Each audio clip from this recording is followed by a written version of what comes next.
왕이신 나의 하나님, 내가 저를 높이고 영원히 주의 이름을 송축하리이다. 왕이신 나의 예수님, 왕이신 나의 예수님, 내가 저를 높이고 영원히 주의 이름을 송축하리이다. 왕이신 나의 성령님, 왕이신 나의 성령님, 내가 저를 높이고 영원히 주의 이름을 송축하리이다.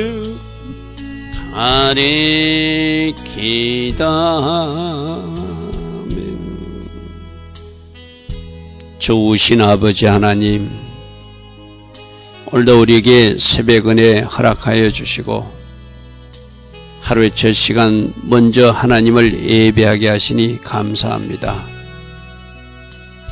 오늘도 이 새벽에 하나님 앞에 예배하는 이 마음으로, 말씀 앞에 정렬된 이 마음으로 오늘 하루의 삶이 연결되기를 원합니다. 우리 한 사람 한 사람 먼저 말씀 앞에 순종하게 하시고 하나님 하신 모든 일에 감사하게 하시고 하나님이 자녀다운 말, 행동, 삶으로 살아내어서 결과로 영광 돌릴 수 있는 우리 모두 되게 하여 주시옵소서. 이 나라의 현실을 놓고 기도하는 기도자들이 있습니다. 주님, 주께서 계획하신 그 일들을 지금도 행하여 주심을 믿습니다. 오직 아버지 하나님의 계획만 이루어지는 이 나라, 이 민족 되게 하여 주시옵소서. 오늘 새벽에도 하나님 앞에 예물 올려드리는 가정이 있습니다. 주님 기억하여 주시고 하나님 앞에 심었사오매 약속의 말씀대로 심은 것을 거두는 은혜도 있게 하옵소서. 예수와 하마시아 이름으로 감사하며 기도드리옵나이다. 아멘. 오늘도 새벽에 일어나 하나님을 예배하는 여러분들을 축복합니다.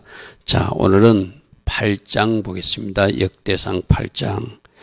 역대상 첫 부분은 이름이 많이 등장해서 여러분들이 읽을 때 좀 이해하기 힘든 부분이 있습니다. 그래서 지금 하고 있는 몇몇 중요한 인물들에 대해서 좀 주목하면서 이 사람을 통해서는 우리에게 뭘 말하는가, 이 사람을 통해서는 우리에게 또 어떤 것을 이야기하고 있는가, 그런 것을 잘 주목해서 들을 수 있기를 바랍니다. 자, 역대상 8장은 베냐민 지파 그리고 사울왕 계보에 대해서 소개하고 있습니다. 이 베냐민 지파는 특별히 남유다 왕국, 다윗 왕국을 도운 그 지파로서 초대 왕이었던 사울왕을 배출한 지파가 베냐민 지파죠. 그래서 신약 시대 때 사도 바울도 나는 베냐민 지파다 한 것은 내가 왕족이다 이런 어떤 의미가 있어서 그죠. 베냐민 지파가 나름대로 저렇게 다윗 시대 때 남유다를 도와서 그 왕국의 기이한 면도 있지만 큰 실수는 사사기 시대 때 큰 실수를 한 적이 있어요. 여러분 기억나십니까? 레인이 첩이 도망가가지고 그 첩을 찾아서 돌아오는 길에 그 여인을 그 남자 베냐민 지파 남자들이 찾아와가지고 원래 레인들하고 레인 그 남자하고 동성애를 하겠다고 그 잠시 하룻밤 자는 그 집에 찾아와서 남자를 내놓으라니까 대신 그 남자의 첩을 내주었죠. 그죠? 그래가지고 그 여인이 죽게 되고 그 일로 그 레인이 그 시체를 토막내가지고 각 12지파에 다 자기들 지파 동족들에 보내서 베냐민 지파에서 이런 악한 일을 했다. 레인 자신의 잘못을 보고 회개해야 될 일을 또 자기 잘못은 보지 못하고 자기 첩이 죽은 것만 그렇게 성적으로 폭행당한 것만 고발하는 그런 이야기였어. 그죠? 그 일로 나머지 11지파와 베냐민 지파가 전쟁을 할 때 베냐민 지파는 600명만 남고 다 멸절되는 그런 위기까지 갔죠. 자, 그 이야기인데 그들이 어떻게 회복되어서 다윗 왕국 때는 또 유다 지파와 같이 그 왕국을 세우는 일에 힘쓴 그리고 그 최초의 왕이 사울왕이 배출되는 그런 그러니까 어제도 이야기했어요. 분명히 안 좋은 일이 생겨요. 재앙이 생겨요. 그러나 그 안 좋은 일 속에도 또 하나님이 다음 단계의 위로와 선물이 있는 것이 어제 바로 여로보암이 아니라 에브라임 지파, 에브라임 가정에 어떤 두 아들이 죽는 문제가 발생해서 아들을 낳았을 때 재앙이 나왔다 그렇게 말했잖아요. 그죠? 근데 나중에 그 후손 누가 나왔다고요? 여호수아가 나오더라. 그죠? 이 베냐민 지파도 그렇습니다. 이거는 여기에서 우리가 뭘 얻게 되죠? 우리들 인생도 굴곡이 있어요. 롤러코스터지 어떨 때는 절벽으로 떨어지는 것 같기도 하지만 우리가 그 절벽에 떨어진 그 골짜기에 계속 있는 것이 아니라 하나님이 우리를 또 높이실 때도 있다. 그죠? 이 베냐민 지파 중에서 왕이 나오더라. 그런 이야기를 오늘 같이 살펴볼 것입니다. 그래서 베냐민이 낳은 아들은 맏아들이 벨라고 이렇게 아들 이름들을 쭉쭉 거명하고 있습니다. 또 벨라에게 아들들이 있으니 그 중에 후손 중에 누구? 게라라고 하는 사람을 주목해 봐야 돼요. 이 게라가 누구냐면은 여러분 엔손잡이 사사 에웃의 아버지입니다. 그래서 주목할 인물은 지금 5절에 나온 게라가 누구요? 사사 에웃, 엔손잡이 에웃의 아버지가 게라입니다. 여러분 사사기 말씀에 이런 것들이 있죠. 사사기 3장 14절에 보면은 이스라엘 자손들이 모압 왕 에골론을 18년 동안 섬기겠다. 항상 그 백성들이 하나님 앞에 범죄하게 되면 하나님은 주변 국가가 침략해오게 했어요. 그죠? 그러니까 우리 대한민국도 저 중국이 쳐들어올 것인가, 북한의 김정은이 쳐들어올 것인가, 러시아가 쳐들어올 것인가, 그건 누구에게 달려있다? 이 대한민국의 백성들에게 달려있다. 이 땅에 특별히 믿음의 자손들에게 달려있다.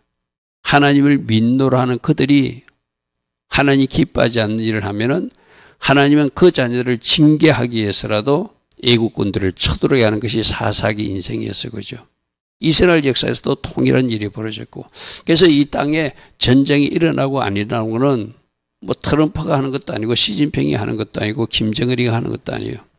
누가 이 땅에 사는 백성들이 바르게 살지 못하면 하나님은 누군가 애국군들을 끌어와서라도 이 땅을 하나님이 징계하실 수 있다 이거죠. 그죠? 그래서 여러분 지금 이 땅에서 일어나고 있는 일에서 과연 이 땅의 백성들이 올바르게 살고 있는가, 어리석은 선택을 하고 있는가, 그 선택에 대한 책임은 누가 진다? 우리가 지게 돼 있어요. 그죠? 정신 바짝 차려야 돼요. 적어도 믿음의 자녀들만이라도 정신 바짝 차려야 돼요. 저 때도 바로 모압 왕이 쳐들어온 것은 18년 동안 그들에게 압제에 시달린 것은 이스라엘 백성들이 범죄하고 우상 숭배하고 불순종하니까 하나님이 모압 왕이 쳐들어와 가지고 모압과 암몬은 누구죠? 롯의 후손들이잖아요. 그죠? 친하게 지내들 백성들이잖아요. 그죠? 근데 그들이 쳐들어와서 18년 동안 괴롭혔다는 거예요. 그때 15절에 이스라엘 자손이 여호와께 부르짖음에 여호와께서 그들을 위하여 한 구원자를 주셨으니 그때 베냐민 사람 게라의 아들 엔손잡이 에웃이 나타났다. 하나님이 에웃이라는 비밀 병기를 준비해 놨다가 이제 이스라엘 백성들이 그때서 잘못했습니다고 부르짖으니까 구원자 사사를 주어서 이 에웃이 이제 그 왕에게 할 말이 있습니다 하고 찾아가 가지고 그를 찌르고 도망 나오는 이야기가 바로 사사기 3장에 나오죠. 그래서 우리가 지금 이 역대상 8장에서는 에웃 기억하자. 저런 믿음의 영웅들, 한 민족을 구원한 사사도 저게 베냐민 지파에서 나왔다. 그죠? 베냐민 지파에서 나왔다. 자, 그 다음 말씀 보겠습니다. 그 다음에 8절부터 사람이라는 사람이 두 아내가 있었는데 두 아내 후신과 그 바하라를 내보냈다는 것을 이혼했다는 거예요. 이게 지금 왜 이 기록으로 남아 8절의 기록에 남냐면은 자기 부인을 버리고 이방 여인을 취한 것이 문제예요. 그죠? 사사기 때 모압 왕으로부터 공격당한 적이 있는 그런 흔적을 가진 베냐민 지파 사람들이 그걸 기억하지 못하고 지금 모압 땅에서 자녀를 낳아서, 그럼 이 말은 뭐죠? 모압 여인하고 결혼을 했다는 것이죠. 그래서 그 아이들 이름을 뭐라고 붙이는가 하면 메사, 모압 왕 이름을 붙이고, 그리고 모압 우상 이름 밀감, 말감, 그런 이름까지 붙인다는 것은, 그렇게 이런 거 쉽게 말해서 일본에 우상신이 있으면 일반 우상신의 이름을 갖다가 자기 아들 이름을 붙이는 거 똑같은 거거든, 그죠? 저만큼 지금 저 시대가 타락한 시대고 세상 속에 묻혀진 시대라는 거예요. 그러니까 여러분, 이스라엘 역사 속에서 잘할 때도 있고 못할 때도 있지만 대부분 보면은 하나님 기뻐하지 않는 방향으로 많이 가요, 그죠? 저기서도 자기 부인을 버린 거 잘못됐고, 그리고 모압 여인하고 결혼한 거 잘못됐고, 그다음 더더욱 아이 이름을 메사라고 지어서 모압 왕 이름, 이방인 왕 이름을 짓고, 특별히 말감이라고 모압 우상 이름을 아들 이름을 붙여서, 우상 숭배하는 어떤, 우리로 말하면 뭐 아들 이름을 하나님 믿는 교회 다니는 건사라는 사람이 붙여야 하는 것 똑같은 이야기, 쉽게 말해서. 또 어떤 아이를 낳아가지고 보사라, 무당아, 무녀야 이런 거하고 똑같은 거거든요. 있을 수 없는 일을 지금 하고 있다는 것이죠.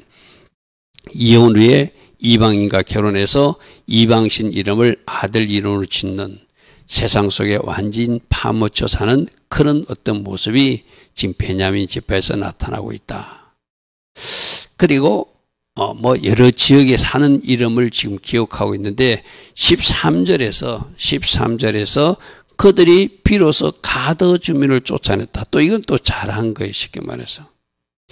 여러분, 여호수아 정복 때도, 가나안 정복 때도 가드 주민을 쫓아내지 못하고 그들이 그 땅에 거주하고 있었거든요. 한동안 쫓아 못하고 가드 주민이 그 땅을 차지하고 있었는데, 사무엘상 7장에 보면 사무엘 시대에 와서 그 가드 주민을 쫓아내는 이야기가 등장하거든요. 그죠? 그래서 지금 학자들은 13절 제 가드 주민을 쫓아낸 이야기는 사무엘 시대 때 쫓아낸 이야기. 그러니까 베냐민 지파의 어떤 한락상을 기록하기 위해서 하나씩 찾아내는 모습이었죠. 사무엘 시대 때 어떤 모습이 있었죠? 블레셋 사람들이 이스라엘에서 빼앗겼던 성읍이 에고로부터 가드까지 이스라엘에게 다시 회복되었다. 그래서 이스라엘이 그 사방 지역을 블레셋 사람들이 손에서 도로 찾고, 이스라엘과 아모리 사람들은 화평이 있었더라, 방해하셨더라. 그러니까 가드 주민을 쫓아내는 일, 그것을 지금 13절에서 에스라는 기록하고 있습니다. 그들은 다 가문의 우두머리며 그 족보의 우두머리로서 에루살렘에 거주했다는데, 이 에루살렘은 사실상 그 당시 다윗이 할 때까지도 여부수 족속들이 거주했죠, 그죠? 그래서 에루살렘 주변에 아마 베냐민 성읍에 따로 거주한 것을 저렇게 표현한 것으로 우리는 이해하면 좋겠습니다. 거주하였더라. 기본 조상 아이엘은 기본에 거주하였으니 그 아내 이름은 누구누구더라. 이런 기록으로 남겨져 있습니다. 자, 그 다음부터 33절부터 우리가 좀 주목해 볼 인물이 바로 사울왕.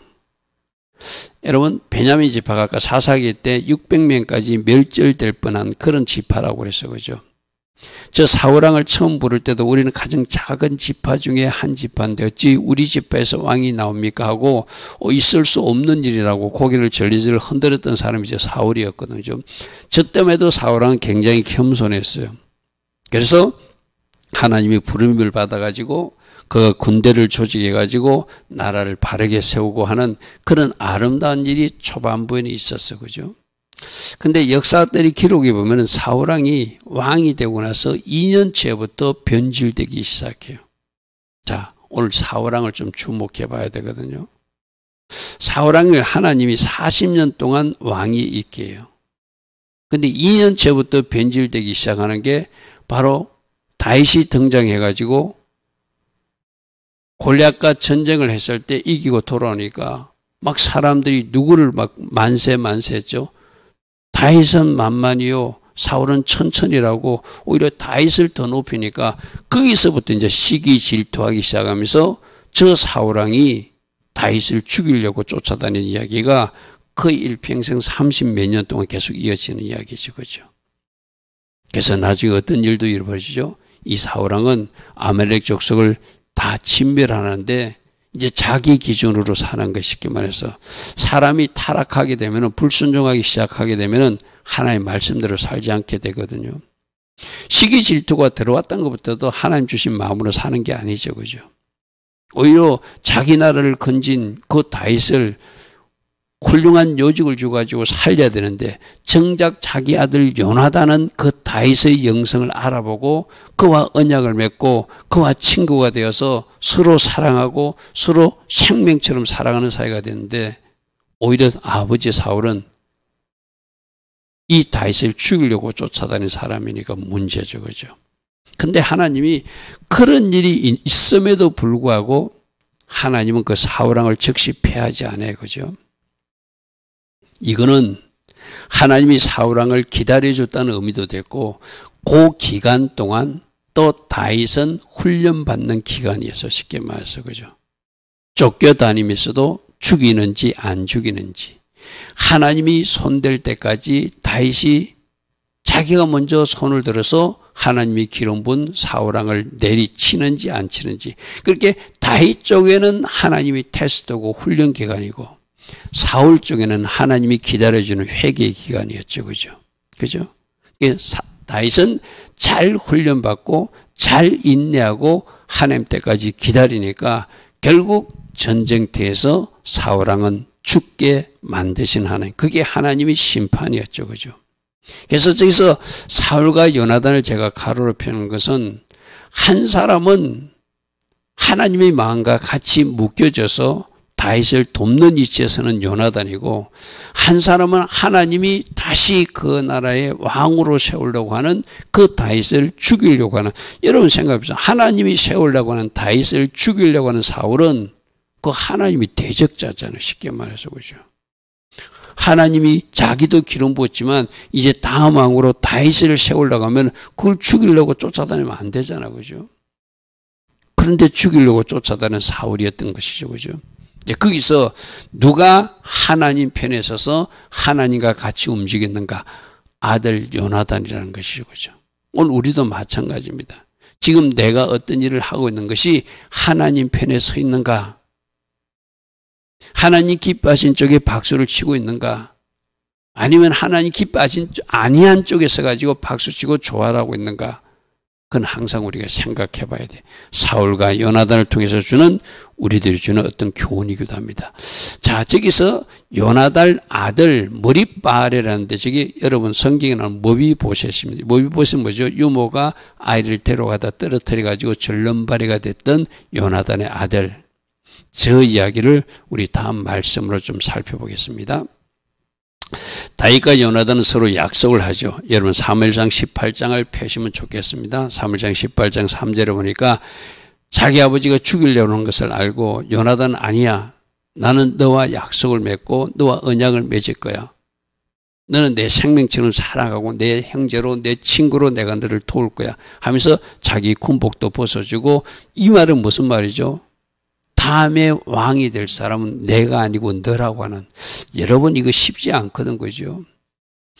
지금 순서로 보면 사울왕이 아버지라 자기가 가만히 있어 왕이 될 것 같은데, 지금 흘러가는 하나님이 일하심을 이 요나단은 알고, 아니야 내가 왕이 될 것이 아니라 네가 왕이 된다고 자기 군복과 칼을 넘겨주는 사람은 대단한 사람이잖아요. 그죠? 여러분 이 세상에 그런 사람은 없어요. 대부분 자기가 하겠다고 나서지. 그죠? 양보하면서 당신이 더 나은 사람이니까 당신이 하십시오, 이런 사람 별로 없거든요. 그죠? 요나단이 바로 그런 사람이었어요. 18장 사무엘상 18장 3절 4절 한번 보십시오.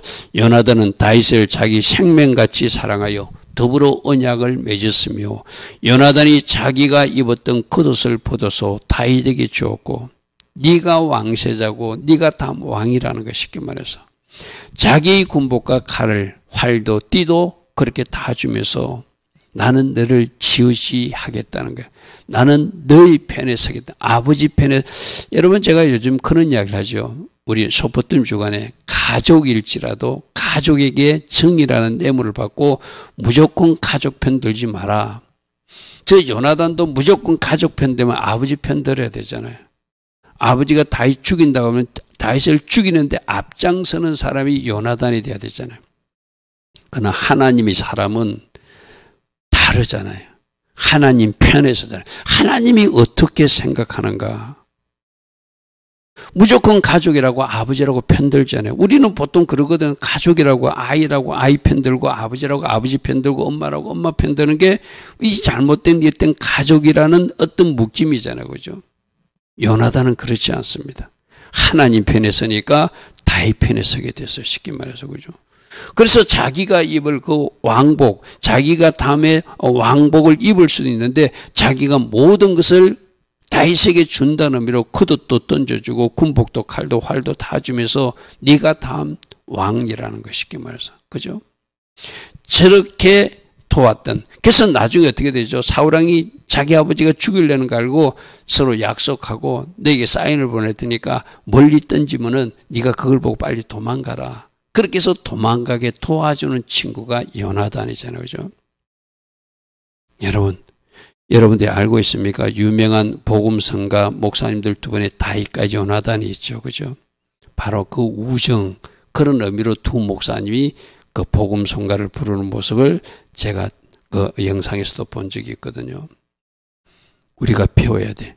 다윗도 그래서 요나단 후손을 돕고 요나단은 자기가 왕이 되지 않을 것을 알고 철저하게 하나님 편에서 다윗을 도와줬던 사람. 그게 바로 요나단이죠. 그래서 그 언약을 지키면서 사무엘하 9장 한 편 보십시오. 사무엘하 9장에 다윗이 왕이 되고 나서 그렇게 말합니다. 다윗이 이르되 사울의 집에 아직도 남은 사람이 있느냐. 내가 요나단으로 말미암아 요나단하고 약속한 것이 있다. 요나단은 어떻게 됐죠? 아버지 사울과 같이 블레셋과 전투에서 죽었잖아요. 그죠? 그래서 사울이 죽었을 때 또 다윗은 자기를 죽이려고 쫓아다니던 왕이지만 슬퍼하면서 같이 우는 그런 아름다움도 다윗은 보여주었잖아요. 그죠? 내가 내 친구 요나단으로 말미암아 그 사람 남아있는 사람이 있으면 은총을 베풀라니까 빨리 누가 식구들 중에 남았는가 찾아보라는 것이죠. 사무엘하 9장 7절에 다윗이 그에게 그 보니까 무비보셋이라고 하는 절름발이 요나단의 아들이 남아있었던 것이죠. 그 무비보셋이 이르되 무수하지 말라. 지금 생각해보시면 무비보셋 입장에는 자기가 사울왕의 손자니까 다윗 왕이 나를 찾을 때는 나를 죽일 수도 있겠다. 그래서 나를 부른갑다. 겁을 잔뜩 먹고 나타났을 거잖아요. 근데 지금 다윗이 찾았던 이유는 뭐죠? 자기를 도왔던 그 친구 요나단의 아들이니까 무비보셋을 선대하기 위해서 부른 거예요. 무서워하지 말라. 내가 반드시 네 아버지 요나단으로 말미암아 너에게 은총을 베풀이라. 네 아버지가 나를 도왔어. 네 아버지가 생명 걸고 나를 도왔어. 나는 그걸 기억하고 나도 너희들 가문에 갚을 것이 있어. 이 말이죠. 그죠? 내가 네 할아버지 사울의 모든 밭을 손자인 너에게 다 주겠다. 그 왕이었으니까 땅을 가지고 있었을 거잖아요. 그죠? 그 땅을 후임 왕이 뺏어서 내 것이라고 차지하는 것이 아니라 누구에게 준다? 요나단 아들을 찾아서 절름반이 아들을 찾아서 그에게 모든 재산을 주겠다는 거예요. 그리고 너를 왕자처럼 항상 내 상에서 왕인 나와 같이 밥을 같이 먹는 떡을 먹는 왕자로 대우하겠다는 이야기죠. 그죠? 이게 다윗의 호의예요. 여러분, 이제 우리도 여기서 다윗처럼 또 요나단처럼 나에게는 그런 친구가 있는가? 내가 호의를 받은 은혜를 입은 누가 나에게 뭔가 은혜를 베풀어 준 사람이 있다면 나는 저렇게 다윗처럼 또 누군가 그 후손을 찾아서라도 저렇게 호의를 베푸는 사람으로 사는가? 여러분 우리들 인생에도 그런 게 있잖아요. 여러분 어려웠을 때 뭔가 도움 받은 사람도 있을 것이고 힘들었을 때 여러분을 도왔던 사람도 있을 거잖아요. 그죠? 그러니까 여러분들이 조금 이제 형편이 펴졌다면은 그 사람을 찾아서 감사를 표하든지 그 사람이 이미 고인이 되었으면 그 사람의 자녀를 찾아서라도 저렇게 다윗처럼 호의를 베푸는 오늘 이 말씀 속에서 우리 한번 찾아봐야 돼. 나에게는 요나단 같은 친구가 있는 것도 한번 생각해 봐야 되고 또 요나단 입장에서 나는 다윗 같은 친구가 있는 것도 한번 생각해 봐야 되고 그죠? 참 아름다운 우정의 모습을 성경이 기록하고 있는데 완전히 아버지 사울과는 다른 아들 요나단의 모습이죠. 그죠? 요나단의 모습이죠. 자, 40절에는 그 베냐민 후손들이 다 용감한 장사요 활을 잘 쏘는 자다. 그리고 아들 손자가 많아서 모두 150명이나 되더라. 베냐민 자손들이 이렇게 저거는 이제 요나단 후손들을 기록하고 있는 거예요. 그죠? 저 요나단 후손들이 이제 남아있는 사람을 조금 전에 살펴봤듯이 다윗은 호의를 베풀어서 잘 그들을 돌봤겠죠. 그리고 저렇게 저들이 용사가 되는 것 사사기 시대 때는 잘못된 어떤 그들이 행동도 있었지만 그것이 창세기 49장에 바로 야곱의 예언 가운데 베냐민은 물어뜯는 이리처럼 굉장히 용감한 용사라고 기록되어 있죠. 그죠? 저 용감함이 바르게 활용돼야 되는데 사사기 때는 11지파와 싸우는 잘못된 호전성을 발휘하다가 600명만 남고 다 죽는 전멸된 위기에 남는 그런 위기까지 되었어. 그죠?